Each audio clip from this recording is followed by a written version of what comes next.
Good morning.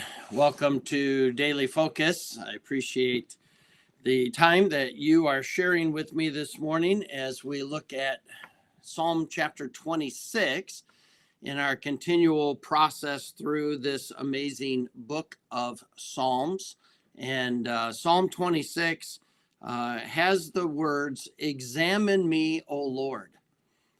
There is a confidence in David that his love for God is genuine and that his desire to please God is genuine, that his pursuit of God is genuine, and that God is going to find as he proves him that indeed David desires God. He desires to walk with God. He desires the will of God.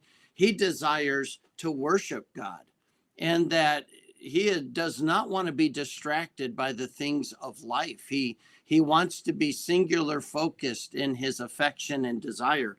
And so he says, "Judge me, O Lord, for I have walked in mine integrity. I have trusted also in the Lord. Therefore, I shall not slide.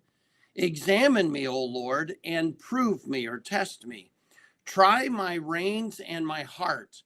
That's an interesting phrase. I think it's worth dissecting. Try my reins and my heart gives the picture in the Hebrew.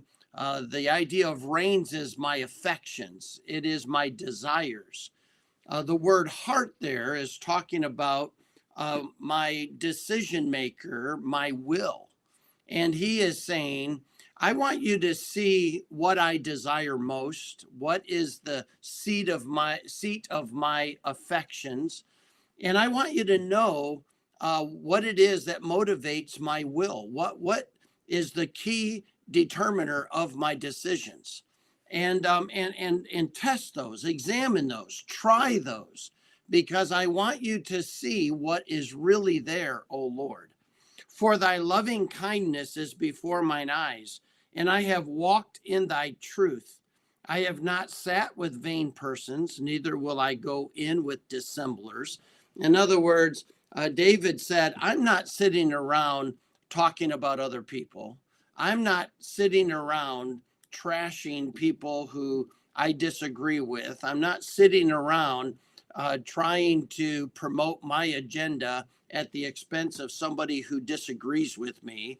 I'm not arguing for my way. I'm not sitting around doing that, because I want you to look at my heart, God, and see that the love of my heart is you. The love that I'm pursuing is obedience to you.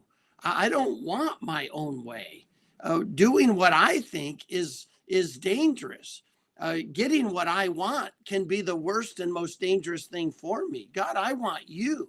And you can try my affections and really see that. I'm not sitting around trying to get people on board with what I think. I'm not trying to convince people to agree with me or to follow me.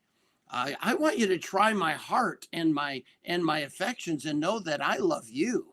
And I want people to see you and your word and your will and walk with you. He said, I'm not sitting around with wicked people.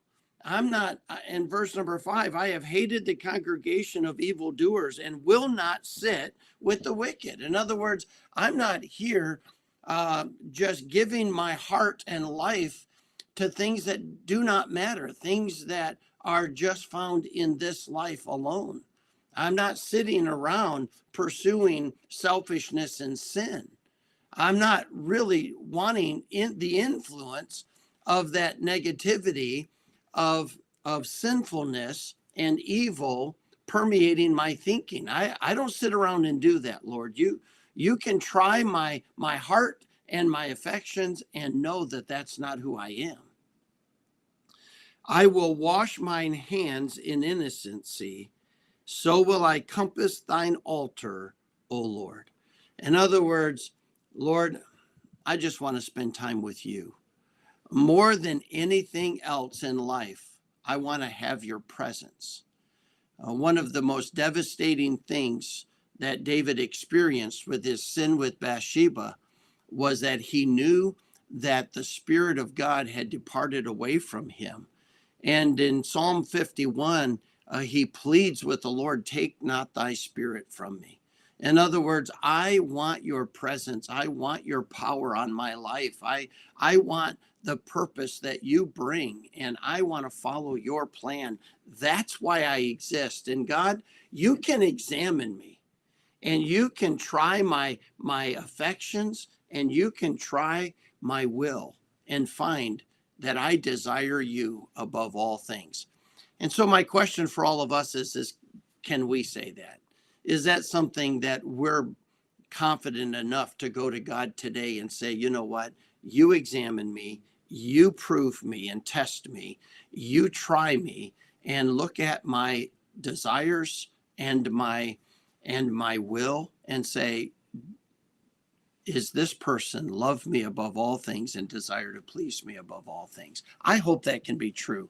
And so we look forward to serving the Lord today, right straight through the weekend. And I appreciate your prayers today. A dear friend, neighbor of a dear friend, passed away, and I'll be doing the funeral this morning. But appreciate your prayers that I will be a comfort to those who need comfort, that the word of God and the gospel will penetrate those that need to hear that, so that there is fruit born that glorifies God. May God bless you. I look forward to seeing you again on Monday.